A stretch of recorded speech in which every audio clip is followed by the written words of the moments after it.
In this video, I'll be going over the basics of all of our YSA curriculum, as well as start the tour of our curriculum database introduction. So just a quick review, everything we do is rooted in this YSA way, and especially in your classrooms, we will be really building an emphasis on these observation and questioning skills. But as your students complete their research projects, they'll be moving through all the steps of this YSA way. And you may be thinking, especially those of you that are not science teachers, well, how is this going to apply in my classroom? And that's one of the things that we'll talk about a little bit more in depth here. At first, I'll be showing you some pretty specific standard science lessons here, but we'll talk a little bit about how these can be adapted and applied different ways for the different subjects.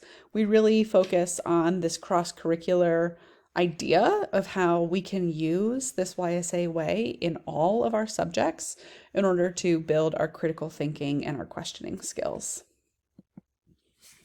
So, when we were talking about a guided project, really what this is doing is kind of building a module to help scaffold up to a research project. So throughout the YSA way, students will be applying these steps as they do a handful of guided activities to really understand the background concepts that they need to learn. So thinking about the standards that you need to teach, what do the students need to know, what do they need to understand, what do they need to be able to do from these standards. Oftentimes building in opportunities for some background research. We really work on building scientific literacy skills, and you'll see that in several of our lessons here.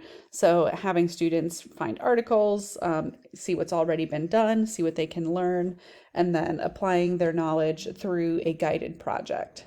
So bringing all of these steps into a module here. And I'm going to switch over to our curriculum database so you can see how this is applied. So when you log in, this first page you'll see is our lesson library. So we are currently in the process of uploading all of our YSA lessons that we have been using over the years into this database.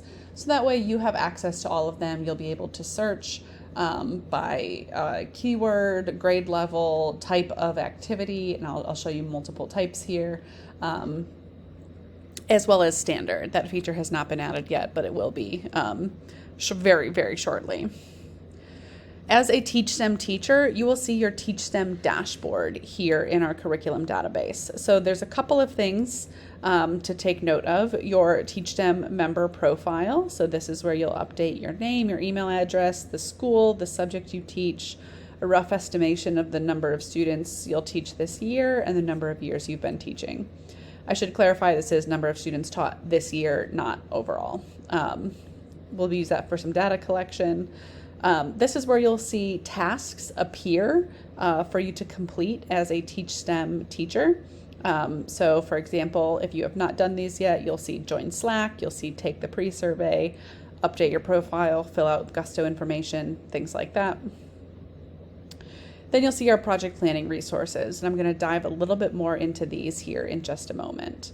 There are options for student feedback, different forms. So we currently have an exit ticket loaded.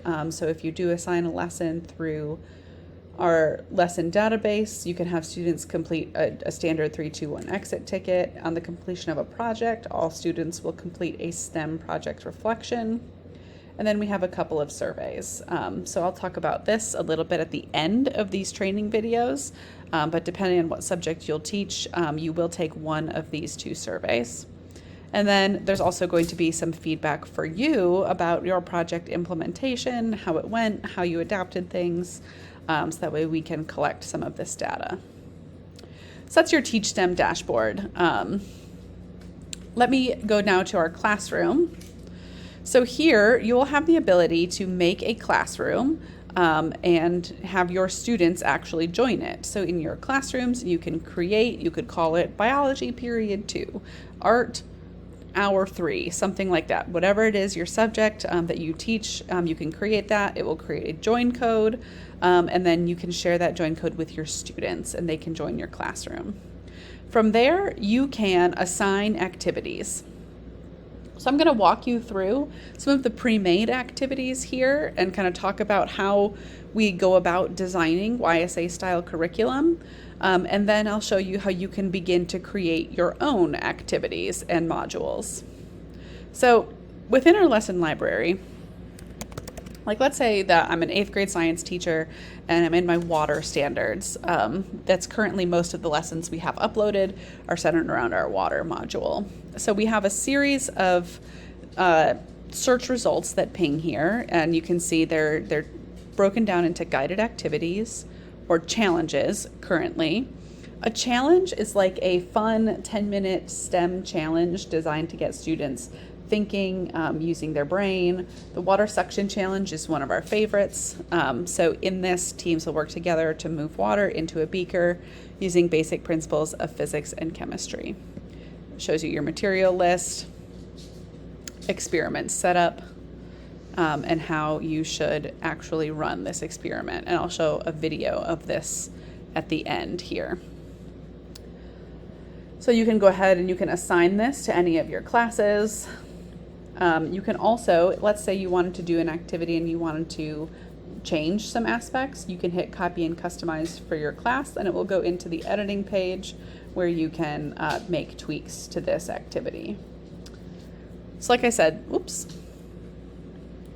the challenges are small 10-minute STEM challenges just to get students thinking creatively and working in teams.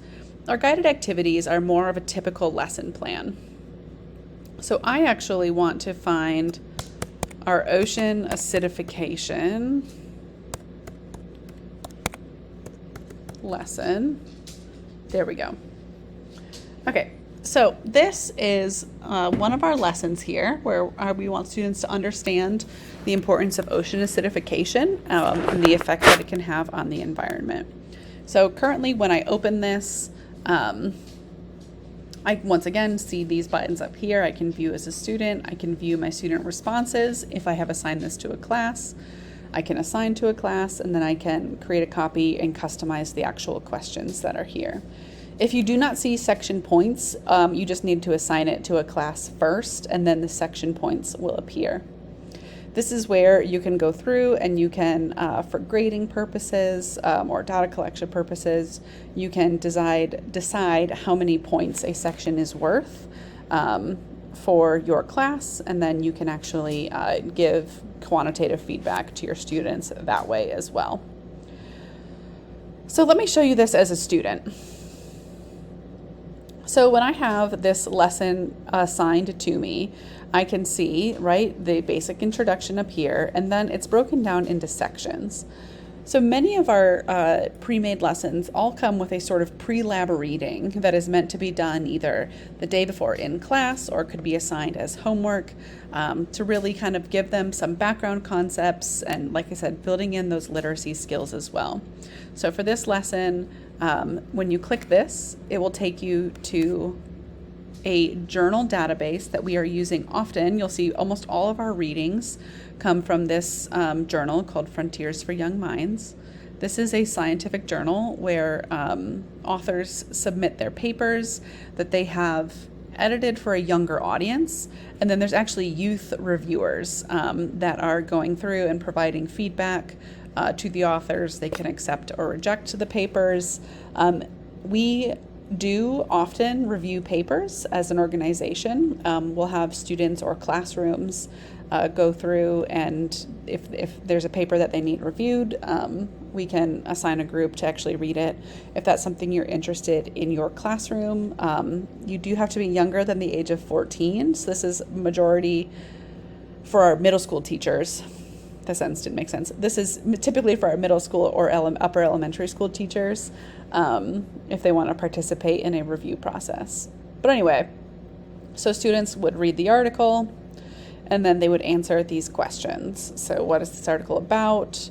Why is it important? Were there any parts or words any parts confusing or words they didn't know? What picture did they like the best? What questions do you have?